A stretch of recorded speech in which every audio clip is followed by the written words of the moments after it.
চিপকের মাঠে নেট সেশনে বিরাট কোহলির আগ্রাসী মেজাজে অনুশীলন। টেস্টে নামার আগে তিনি ছক্কার মারে স্টেডিয়ামের ড্রেসিং রুমের ভাঙলেন কাচ, দিলেন সতর্ক সংকেত।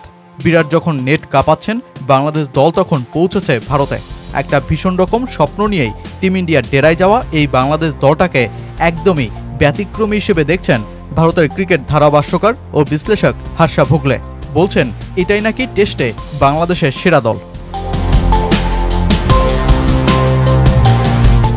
টিম টাইগার্সদের বোলিং সাফল্যের কারণেই আজ এত আলোচনা। শুধু পাকিস্তান সিরিজই না, বাংলাদেশের পেসারদের উন্নতির ছোঁয়াটা লাগে এর আগেই। 2022 সালে মাউন্ট মঙ্গানুইতে নিউজিল্যান্ডের মাটিতে গিয়ে টাইগারদের ঐতিহাসিক টেস্ট জয়ের ম্যাচে কিউইদের 20 উইকেটে 13টাই পকেটে পড়েছিল তাসকিন, শরীফুল, ইবাদতরা।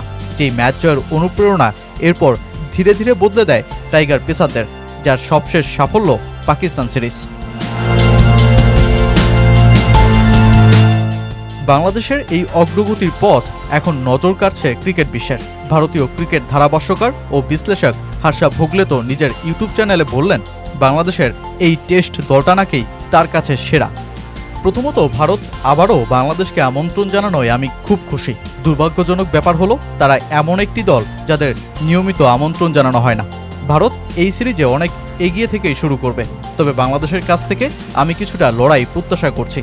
কারণ এর আগে ভারত সফরে তাদের মধ্যে লড়াইয়ের মানসিকতা দেখিনি। তারা যদি লড়াই করতে পারে তাহলে চমৎকার একটি টেস্ট সিরিজ হবে। দীর্ঘ সময়ের মধ্যে বাংলাদেশের এই টেস্ট দলটিকেই আমার কাছে সেরা মনে হচ্ছে। প্রথম কারণ তাদের পেস আক্রমণ। নাহিদ রানা সবচেয়ে রোমাঞ্চকর বোলারদের একজন। সম্প্রতি সে কি করেছে আমরা জানি। হাসান মাহমুদের বলেও পাকিস্তানের ব্যাটসম্যানরা ভুগেছে। হতে পারে এখানে এটাই তাসকিন আহমেদের শেষ সুযোগ। সেও দেখাতে চাইবে আমরা কেন তাকে অনেক বেশি মূল্যায়ন করে থাকি। ভারতের বিপক্ষে ওদেরই মাটিতে টেস্ট ম্যাচ জেতা তো সহজ কোনো বিষয় নয়। টিম টাইগার্সদের লক্ষ্য সেশন বাই সেশন ভালো খেলে এগোনো।